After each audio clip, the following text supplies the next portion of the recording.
नमस्कार। नमस्कार। आज हम भारत के इतिहास के एक बहुत ही अहम पड़ाव पर गहराई से बात करने वाले हैं। जी हैं, संविधान सभा। हाँ, वो सभा जिसने हमारे संविधान को बनाया, उसकी नींव रखी। हमारे पास कुछ नोट्स हैं, कुछ तथ्य हैं, तो कोशिश करेंगे कि समझें ये पूरी कहानी हुई कैसे। बिल्कुल। और ये सोचना भी कितना चुनौतीपूर्ण काम रहा होगा। एक नया नया आजाद हुआ देश हाँ, और उसके लिए शासन का पूरा ढांचा तैयार करना। सही बात है। अच्छा, इससे पहले कि हम सीधे सभा पर जाएं, वो जो कुछ शब्द हैं, पॉलिटिकल साइंस, संविधान, इनका बस एक छोटा सा मतलब याद दिला दें। हाँ हाँ, बिल्कुल। पॉलिटी मतलब सरकार की जो व्यवस्था होती है, शासन की व्यवस्था। जी। और पॉलिटिकल साइंस हो गया उसी व्यवस्था का अध्ययन। और संविधान वो मूल किताब है है। ना, जिसमें देश चलाने के नियम, कानून, सिद्धांत सब कुछ लिखा है। बिल्कुल सही। तो इस संविधान सभा का विचार ये आया कहाँ से? एकदम से? हाँ, यही मेरा भी सवाल था। क्या ये मांग अचानक उठी? नहीं नहीं, अचानक नहीं, ये धीरे धीरे बात आगे बढ़ी। देखिए, स्वराज पार्टी ने तो 1934 में ही जिक्र कर दिया था इसका। ओह, इतना पहले? हाँ, पर वो औपचारिक रूप से जो विचार रखा वो थे एम.एन. रॉय 1934 में। अच्छा। फिर 1935 आते आते कांग्रेस ने इसे अपनी ऑफिशियल मांग बना लिया। और 1938 में पंडित नेहरू ने इस पे जोर दिया कि भाई सभा बने तो वयस्क मताधिकार से चुनी जाए, मतलब जनता चुने और कोई बाहरी दखल ना हो। और अंग्रेज?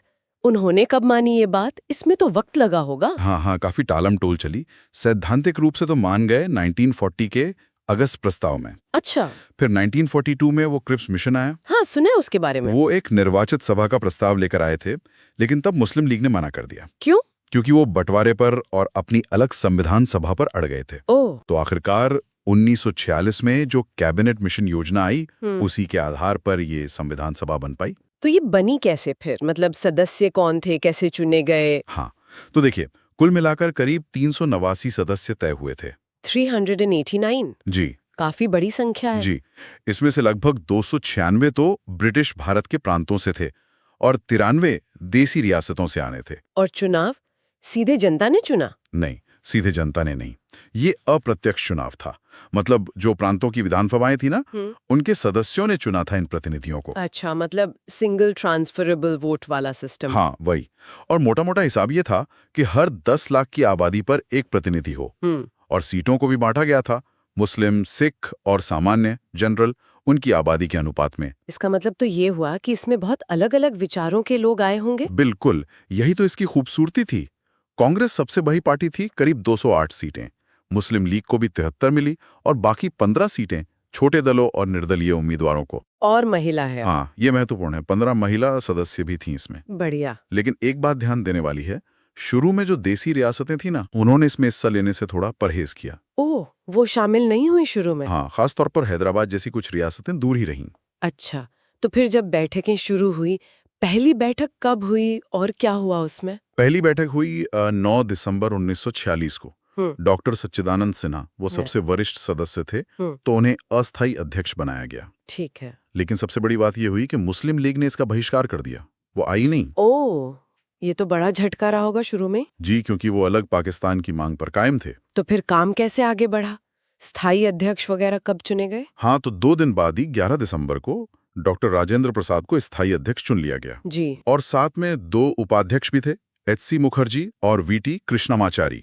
और एक बहुत अहम व्यक्ति थे, बी.एन. राव, वो संवैधानिक सलाहकार बने। हाँ, बी.एन. राव का नाम सुना है। जी, जाने माने विधिवेत्ता थे।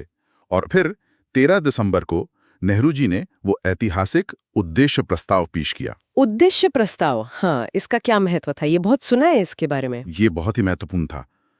इसने एक तरह से संविधान का दर्शन, उसकी आत्मा तय कर दी कि भारत कैसा देश बनेगा, उसके लक्ष्य क्या होंगे, नागरिकों को क्या अधिकार मिलेंगे। अच्छा। इसी के आधार पर फिर बाद में संविधान की प्रस्तावना यानी प्रियम्बल तैयार हुई। इसे जनवरी 1947 में सर्वसम्मति से अपना लिया गया। फिर आया 1947, आजादी और बंटवारा। इसका संविधान सभा पर क्या असर हुआ? हाँ, भारतीय स्वतंत्रता अधिनियम 1947 ने सब कुछ बदल दिया। पहली बात, सभा अब पूरी तरह संप्रभु हो गई। मतलब अब वो ब्रिटिश संसद के अधीन नहीं थी, अपने फैसले खुद ले सकती थी। ठीक है। दूसरा, इससे 2 काम मिल गए। जी। और दूसरा, देश के लिए आम कानून भी बनाना, जब तक संसद नहीं बन जाती। अच्छा, दोनों काम एक साथ? जी। और तीसरा, बंटवारे की वजह से जो सदस्य पाकिस्तान वाले इलाकों से थे वो अब सदस्य नहीं रहे, तो संख्या घट गई, करीब 299 रह गई। अच्छा, तो अब आते हैं सबसे अहम हिस्से पर, संविधान का ड्राफ्ट किसने तैयार किया। यहाँ ड्राफ्टिंग कमेटी की बात आती है ना? बिल्कुल सही पकड़ा आपने। सबसे महत्वपूर्ण समिति थी प्रारूप समिति, यानी ड्राफ्टिंग कमेटी। जी। ये बनी 29 अगस्त 1947 को और इसके अध्यक्ष थे डॉक्टर B.R. अम्बेडकर। जी हाँ, डॉक्टर B.R. अम्बेडकर, जिन्हें हम भारतीय संविधान का पिता या जनक भी कहते हैं। उनके ऊपर तो बहुत बड़ी जिम्मेदारी थी। बहुत बड़ी। इस कमेटी में डॉक्टर अम्बेडकर समेत 7 सदस्य थे।